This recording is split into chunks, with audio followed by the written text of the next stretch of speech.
Je lis du livre de 1 Roi, chapitre 13, au verset 26, ce qui suit. La parole déclare: Lorsque le prophète qui avait ramené du chemin l'homme de Dieu lui apprit, il dit: C'est l'homme de Dieu qui a été rebelle à l'ordre de l'Éternel. Et l'Éternel l'a livré au lion, qu'il a déchiré. Il a fait mourir selon la parole que l'Éternel lui avait dite. Prions. Notre Seigneur et notre Dieu, nous sommes arrivés partiellement à la fin de cette histoire malheureuse. Alors que nous lisons et étudions cette référence, que le Saint-Esprit continue son œuvre en nous et qu'il nous guide dans toute la vérité. Merci Seigneur pour ta parole. Merci pour le salut. Au nom de Jésus, Amen. Tu te rappelles, je t'ai dit hier, les personnes de la communauté ne savaient pas ce qui s'était passé.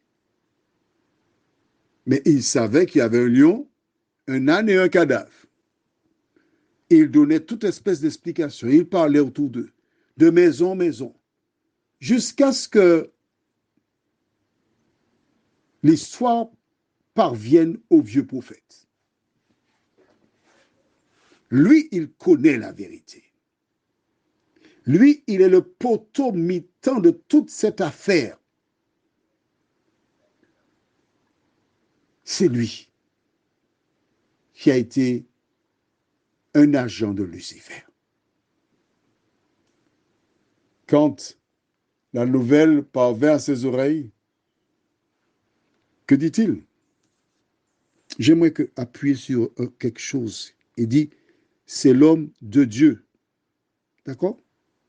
L'homme de Dieu, hein? Qui a été rebelle à l'ordre de l'Éternel. Et l'Éternel l'a livré au lion qu'il a déchiré. Je te pose une question. Est-ce la vérité? Réponds-moi. Oui ou non? Est-ce que ce qu'il a dit, c'est la vérité? Je te donne la réponse ensuite. Selon toi, j'attends ta réponse. Certains diront, oui, c'est la vérité. Effectivement, c'est l'homme de Dieu qui a été rebelle. Ça, c'est un aspect.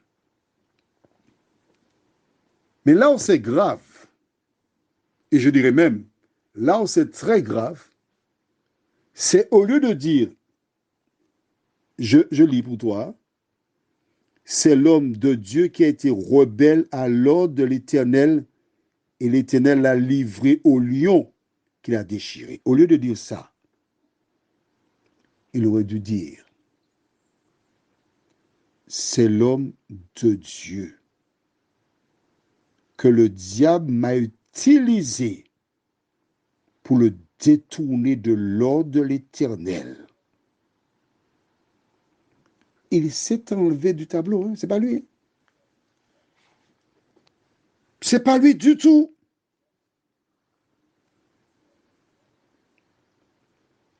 Il n'a jamais dit aux gens, j'ai été vers lui, le diable m'a utilisé, j'ai menti pour lui. C'est à cause de ma parole qu'il est revenu, qu'il a violé l'ordre de Dieu et qu'il a perdu la vie. Selon toi, une personne qui agit ainsi, a-t-elle des chances d'être sauvée? Prions. Notre Seigneur, notre Dieu, combien de fois avons-nous fait comme cet homme?